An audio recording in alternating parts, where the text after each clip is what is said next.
Oh, no, you know what? No. First, I want to show you the beginning of an interview I had with a Bernie Sanders supporter. So here's what happened. I was covering the Bernie Sanders debate watch party at Rhodey's. Let me first explain to you. I was at a debate watch party for Bernie Sanders, and a young woman comes up to me and says, "Oh, I was told to come up to you. I was a Bernie supporter in they call it the visibility zone. It's right behind CNN's mega set that was ironically in the parking lot. CNN gave us access, media credentials to go stand in the parking lot. We'll get to that later. Anyway, so we were basically there, and she said they were blocking dozens and dozens of Bernie Sanders supporters from even entering this area where candidates' supporters can stand waving their signs and be seen on camera when CNN goes to commercial, comes out of commercial. You might think, oh, well, you know, who cares? Well, this is how the audience watching, and on debate night, CNN had 10 million viewers watching that debate. This is how the audience sees which candidates have a lot of support. So it's important for people getting impressions of which candidates have force out there, which candidates have a lot of support at the debate. So if you would have watched, it seemed like, let me actually show you the clips. Here is the first clip of what CNN was doing with their cameras. Take a look. Came out with a so there you see the Warren supporters. Here, I love all of these great Michiganders behind us, but they care deeply about this issue of trade and jobs. She was very smart in bringing that out. Nobody else has done that yet. Of course, Bernie Sanders voted against NAFTA and has been against trade agreements, but because he labels himself as a socialist and she says she's a capitalist to her bones, that is an interesting distinction. So there you go. If you're watching that at home, boy, does it look like Elizabeth Warren has a tour de force of support there. Oh my God, all I see is Warren signs there. And in the corner, oh, is that a Bernie sign? Oh, I see two, I see three. Oh, and then I see a massive CNN logo, literally in front of the Bernie Sanders supporters. No, that can't be, that must be an accident. This must be an accident the way they did this, right? Let me show you clip number 2. Needed to feed their families. And that basic stuff, no nonsense. She said, I never even spoke about Washington, D.C. So all of that is to say. So you see, you got the 3 people for Joe Biden in all of Detroit. And then you see CNN's logo, no Bernie Sanders supporters. So to me, I would frown on it if I just saw it. But because Status Quo is on the ground covering these stories, thanks to you becoming a member, again, statusquo.com/join, support us so we can cover more of these important stories in the field that nobody is covering, by the way. No corporate outlets are covering it, and frankly, Ty, was there any independent media outlets at any of the debate watch parties? Not at all. It was just us, and they were so thankful that we were there because they understand that what the CNN and MSNBC are trying to do. And if people don't see it around the world, then they were so thankful that we were there. Like everybody was coming up to us, you're doing a good job. Thank you for doing this. Thank you for showing up. Thank you for being here because they're not getting coverage. So, I don't even know if people could hear you, but hopefully. They can. Okay. So, bottom line, I would have looked at this and frowned, but until this young woman came up to me and told me the behind the scenes. Let's take a look at what was going on here. This is my interview with Mel, who is a Bernie Sanders supporter. She's been a Bernie supporter since 2010, actually. It being for only Williamson and Biden supporters was obviously incorrect because there were people there for Warren and there were people there for Amy, whose last name I can't Klobuchar.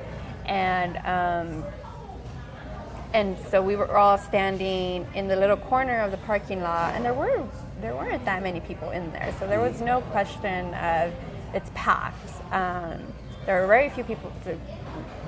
There were not that many people in there.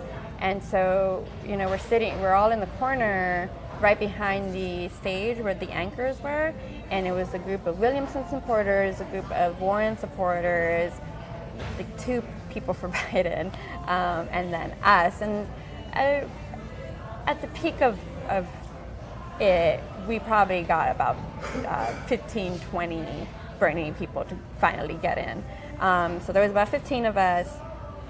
I was standing right next to a person with a Warren sign, and there was a cameraman, CNN thing, who came and was taking, a pan of the crowd, as they do. People are cheering, and at one point we actually were chanting with the Warren supporters, so it wasn't, it was, friendly competition sort of thing.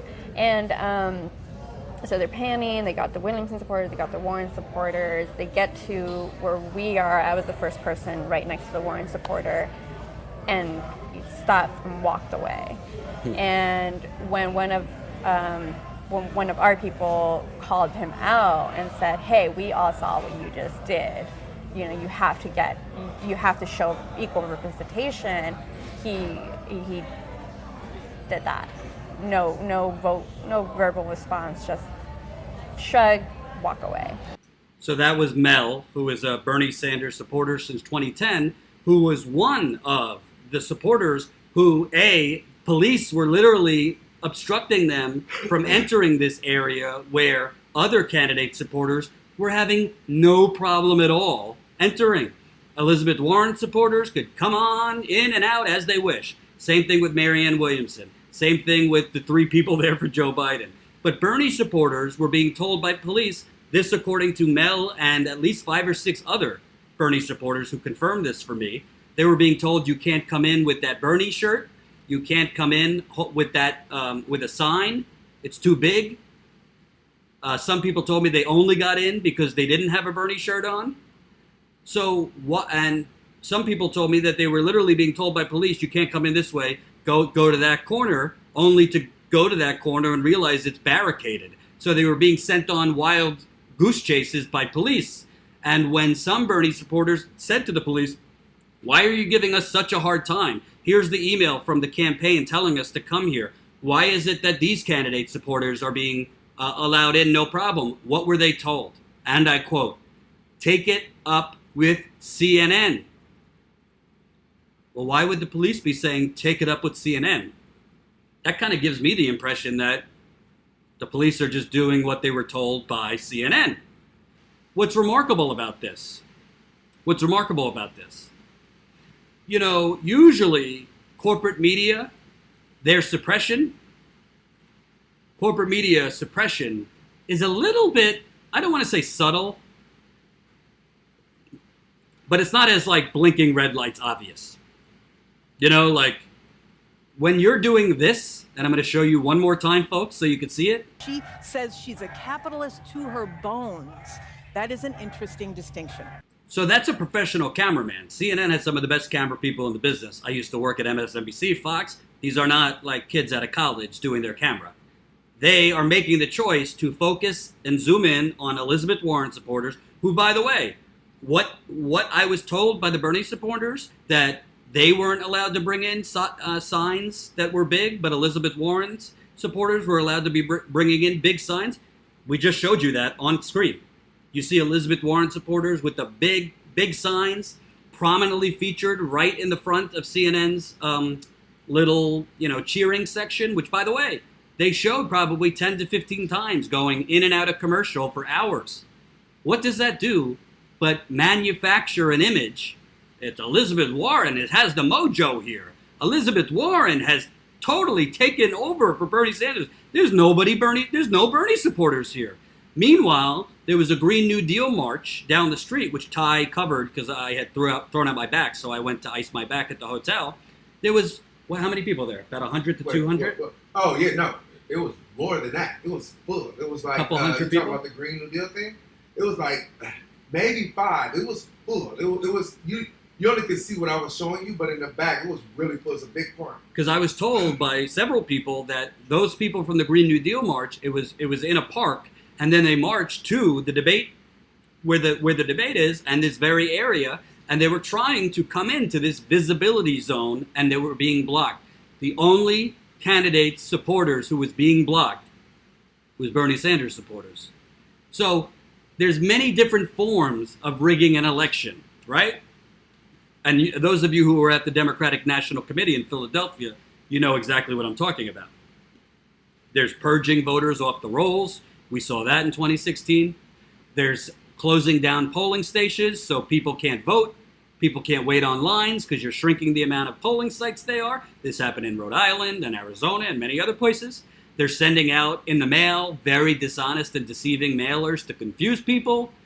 There's, obviously what the DNC was doing, planting negative stories about Bernie Sanders with the media and doing all sorts of chaotic things to push Hillary Clinton up, knock Bernie Sanders down.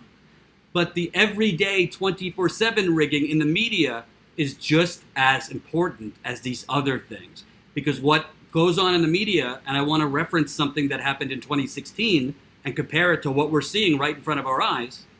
Remember, CNN, MSNBC, the New York Times, the Washington Post, the Associated Press, BuzzFeed, Daily Beast, all of them were putting very prominently, Hillary Clinton is up by 800 delegates compared to Bernie Sanders. Don't even bother coming out to vote.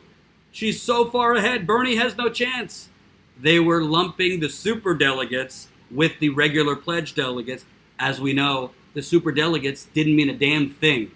They didn't even count till a Democratic National Convention that week. There was no reason to lump super delegates with pledge delegates. It was not just dishonest, it was not factual, it was a lie. They did it anyway. This is what gives people the idea, my heart's with Bernie, but my brain tells me he has no chance. Look, CNN's telling me he has no chance. And I want to be honest with you. Some of you are not going to like this, but I got to be honest. Elizabeth Warren had a damn good debate. I think Bernie Sanders had a damn good debate too, but Warren did have a good debate. And Warren is doing well in polls. She's not doing as well as Bernie, which I'm about to show you, but we can't close our eyes and say Warren isn't doing well. I think personally, I think she's been helped by the nonstop coverage on CNN and MSNBC, coverage that has been very obviously making it seem like, oh, Warren has taken the lead over Bernie. Warren has taken so many of Bernie supporters. Well, that kind of coverage tends to put in people's minds, I like Bernie, but maybe Warren's it this time. So Victoria says it right. This is another way they steal elections. And by the way, put aside politics for a second. You have people that are taking the time to write out their signs. They're taking the time to leave work early or call in sick to work or whatever it is. It's not easy during the day to go to these things. And they're being blocked by police officers from entering. They're being blocked from going in because they're wearing Bernie Sanders shirts. They're being blocked from going in because they have Bernie signs. When they're on air, you can't even see, when they're on camera, you could barely see them because CNN very intentionally plopped them behind a massive CNN logo. Give me a break. This is not only unethical, it's not only propaganda, it is wrong. It is not news. CNN is operating as a political campaign against a candidate. And they don't care who the hell they prop up as long as it's not Bernie. As long as it's not Bernie.